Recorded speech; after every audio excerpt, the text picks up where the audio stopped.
अस्सलाम वालेकुम। उम्मीद है आप लोग खैरियत से होंगे। आज मैंने बनाया मुगलई चिकन हांडी, बिल्कुल रेस्टोरेंट स्टाइल और बहुत ही मज़ेदार और आसान। घर में रेस्टोरेंट वाला फ्लेवर आपको मिलेगा, ज़रूर ट्राई कीजिएगा।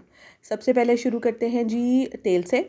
देचकी में डालेंगे तेल आधा कप के करीब, और आधा कप तेल डालने के बाद हम इसके अंदर डाल देंगे जी चिकन मैंने आधा किलो लिया है, बोनलेस 500 ग्राम्स बोनलेस लिया है। बोटी में थोड़ी छोटी कर लेती हूँ ताकि ये कि वो देखने में भी अच्छी लगती है। और उसके बाद उसमें अदरक, लहसुन, गरम मसाला और नमक डालकर मैंने उसको इसका पानी खुश कर लेना है। ठीक है, इससे ये होता है बेसिकली सबसे पहले अदरक, लहसुन और गरम मसाला वगैरह डालने से ना इसमें जो एक हल्की सी हीक आ रही होती है या एक स्मेल आ रही होती है, वो ख़त्म हो जाती है और बहुत अच्छा फ्लेवर इसका स्टार्ट में ही कर लें तो बहुत अच्छा फ्लेवर फिर आ जाता है। चले जी, ये हमारा हो गया था, बिल्कुल पानी ड्राई हो गया। तो फिर उसके अंदर हमने ये चीज़ें डालनी है। एक मीडियम साइज़ की प्याज है, 2 से 3 टमाटर, 3 मेरे 2 बड़े टमाटर थे, अगर आपके पास छोटे टमाटर हो तो 3 ले लें, और 3 से 4 हरी मिर्चें, उनका हमने पेस्ट बना लेना है ब्लेंडर में। और अच्छा सा इसका पेस्ट बना लेंगे, गाढ़ा सा, बहुत ज़्यादा पानी मत डालिएगा, थोड़ा सा मतलब पानी डाल के इसको अच्छा सा पेस्ट बना लें। और फिर मसाले जाएंगे जो कि मैं दिखा रही हूँ बड़ा चॉपस्टिक से स्टाइल मार के।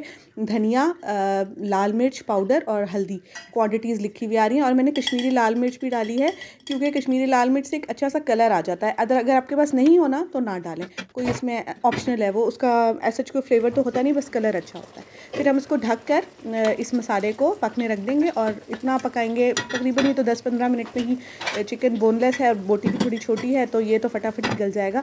तो मैंने बस इसका पानी ड्राई करना है। जब पानी इसका ड्राई हो जाए और ऑयल आपको लगे कि ऊपर आ रहा है, तो बस फिर हमने इसको थोड़ा सा भून लेंगे।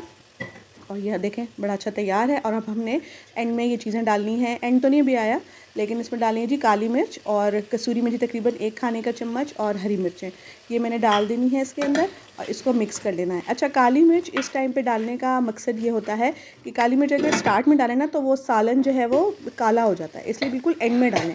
उसके बाद आखिर में जी डालेंगे इसके अंदर हम क्रीम, तकरीबन 5 से 6 टेबल स्पून, बहुत ज़्यादा नहीं जाएगी इसके अंदर।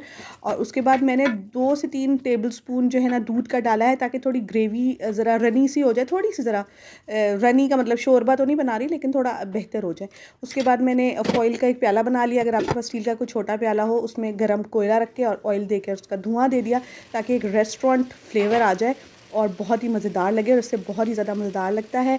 फिर हमने ये रख दिया था धुआं देकर। उसके बाद इसको गर्म किया और उसमें मैंने डाला अदरक डालने के बाद इसके ऊपर इसको गार्निश किया हरे धनिया से। मेरे पास फ्रोज़न होता है, क्योंकि मेरी मार्केट थोड़ा दूर है ना।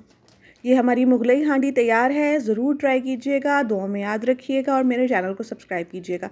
और प्लीज़ कमेंट करके बताइएगा क्या अच्छा लगा क्या बुरा। अल्लाह हाफ़िज़।